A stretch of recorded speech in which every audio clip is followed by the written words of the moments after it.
ഉദ്ഘാടനം കഴിഞ്ഞിട്ടും പ്രവർത്തനം തുടങ്ങാതെ കായംകുളം താലൂക്ക് ആശുപത്രിയിലെ മെറ്റേണിറ്റി ബ്ലോക്കും ഐസിയുവും ഒപ്പം വാർഡും ജീവനക്കാരില്ലാത്തതാണ് പ്രവർത്തനത്തിന് തടസ്സമെന്നാണ് അധികൃതരുടെ വിശദീകരണം. കായംകുളം താലൂക്ക് ആശുപത്രിയിൽ നിർമ്മിച്ച മെറ്റേണിറ്റി ബ്ലോക്കും ഐസിയു വാർഡും ജനങ്ങൾക്ക് പ്രയോജനപ്പെടാത്ത സ്ഥിതിയാണ്. മാസങ്ങളായി ഉദ്ഘാടനം കഴിഞ്ഞിട്ട് 3,19,00,000 രൂപ ചെലവിട്ട് നിർമ്മിച്ചതാണ് ഈ കെട്ടിടം. അത്യാഹിത വിഭാഗം കെട്ടിടത്തിന്റെ 3ാമത്തെ നിലയിലാണ് മെറ്റേണിറ്റി ബ്ലോക്ക്.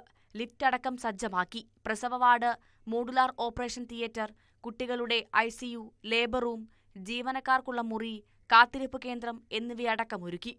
ജീവനക്കാരില്ലാത്തതാണ് ഈ ബ്ലോക്ക് പ്രവർത്തനരഹിതമാകാൻ കാരണം. നിയമനം ആവശ്യപ്പെട്ട് ആശുപത്രി സൂപ്രണ്ട് DMOക്ക് കത്ത് നൽകിയിരുന്നു. നടപടിയുണ്ടായില്ല.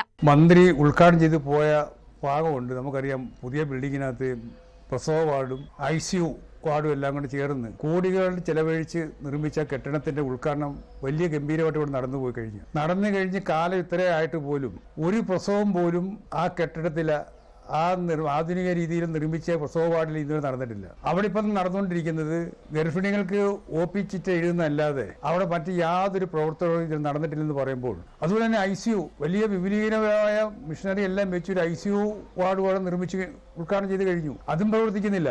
ഈ വലിയ കേരളത്തിലെ മന്ത്രി വന്നുള്ള ആഘോഷത്തിൽ ഉദ്ഘാടനം ചെയ്ത് പോയതിനു ശേഷം ഒരു പ്രവർത്തനവും കായംകുളം താലൂക്ക് ആശുപത്രിയുമായി ബന്ധപ്പെട്ട് നീങ്ങുന്നില്ലെന്ന് പറയുമ്പോൾ ഭരണ നേതൃത്വത്തിന്റെ കഴിവുകേടെന്നേ ഞങ്ങൾ പറയത്തുള്ളൂ.